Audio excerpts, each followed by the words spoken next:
Swisher Homestead here. Hey, we got Hey in the background right there. He's going at it. All right, so what I'm going to talk to you about is a few things today about what's going on in the homestead and things that you need to figure out. Some things work and some things don't, but let's get to the main point. All right, I'm planting some corn, and this is the corn I'm planting right here. All right, I'm gonna plant some sweet corn. You know, I did a lot of research on this, and I talked to a few agriculturalists, and to find out more about this, to find out what I can do to get the corn to grow right. And I noticed a lot of people are having a lot of problems with corn, and this video is going to pretty much pertain to the corn aspect of what you need to do. All right, so first problem is don't put your seed right into the ground. If you're a homesteader like me and you're only growing small batches, you're not growing huge, I mean, you're talking tremendous amounts like farmers do, it's a little different story. But what you want to do, and these are the things you're going to need. You're going to need your corn. You're going to need a Ziploc baggie, about a quarter of a bottle of water. It's water I got from the well. And you're going to need some paper towels. All right? So what you're going to do is you're going to let this sit for about, well, I'm going to let it sit overnight and plant it tomorrow. But what you're going to do is take your corn. You're going to open this up. As soon as I figure out how to open it. There you go, open it up. All right, you're gonna dump your corn into your Ziploc baggie. Now, if you don't have a Ziploc baggie, you can use a Tupperware container, you can use whatever you want, as long as it holds it. All right, then what you're gonna do is we're gonna take some paper towel and we're gonna fold over this paper towel. It's a little windy out here, so I'm having some technical difficulties. All right. We're going to roll this over, keep rolling it. What we're doing is we're making a self-built sponge. Now I'm going to take this water I got in here, and I'm going to dump half of that water into the Ziploc baggie. All right? It's about half.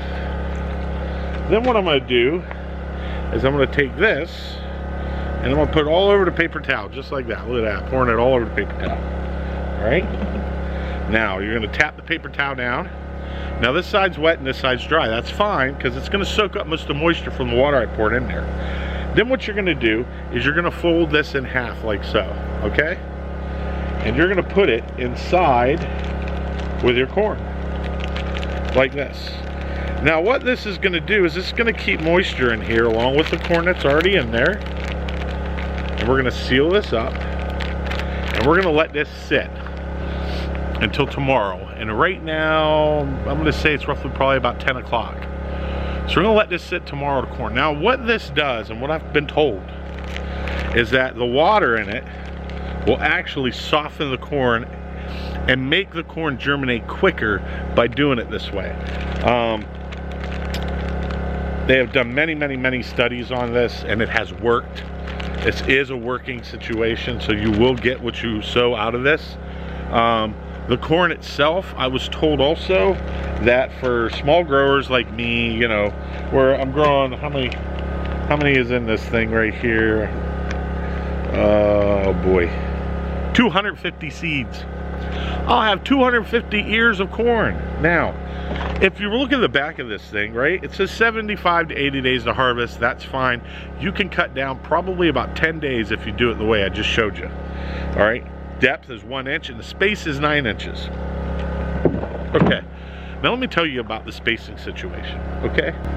When I talked to them, I had found out also that spacing has a big part of your corn. I noticed a lot of people from other homesteads saying how, you know, the wind comes through too strong, it blows the corn over, it breaks the stalks, this and that's because it's planted too far apart. And it's not planted correctly.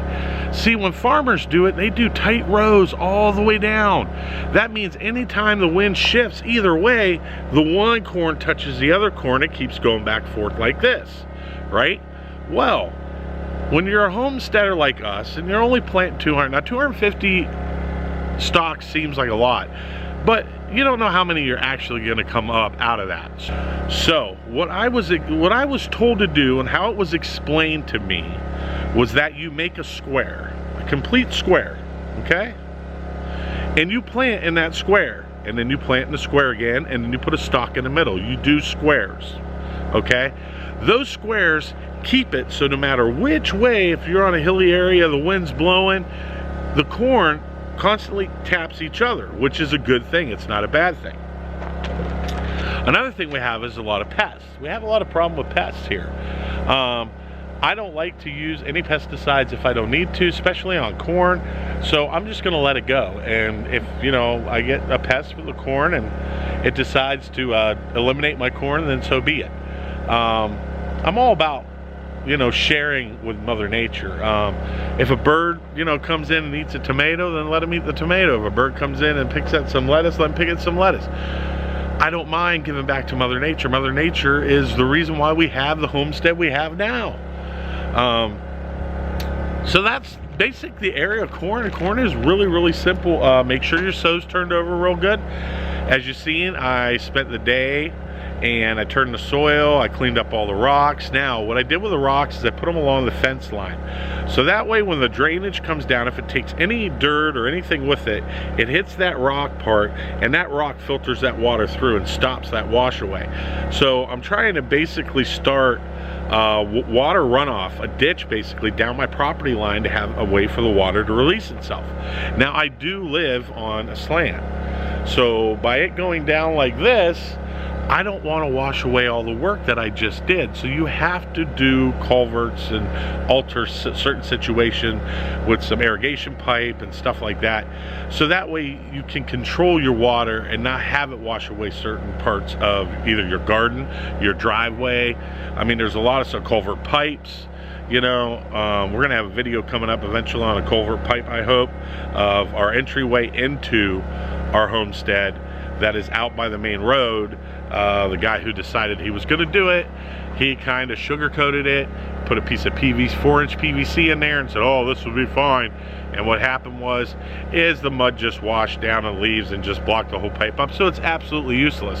So as of right now, luckily, we've had a neighbor that owns land next to that has allowed us to use their driveway to pull into on our main road. Now, that area right there that has that piece of 4-inch PVC pipe junk that he put in and thought was going to work, and it's not, has now become a problem. The road is washing away really bad. We're having a lot of issues. We're going to have to fix it. So we're getting together with all the homesteaders here and all the farmers that are out here, and we're going to come together and we're going to come up with a solution, not only to fix the pipe, but put a new culvert pipe in there, have some backhoes, some dozers, some excavators out here, and we're going to get to massive work at getting our road, our entranceway into our place completed and done.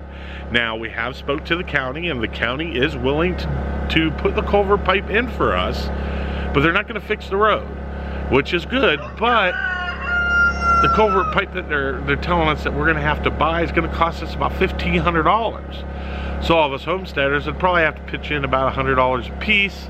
That's not that much. We know that. The culvert pipe, we get the culvert pipe, we're done.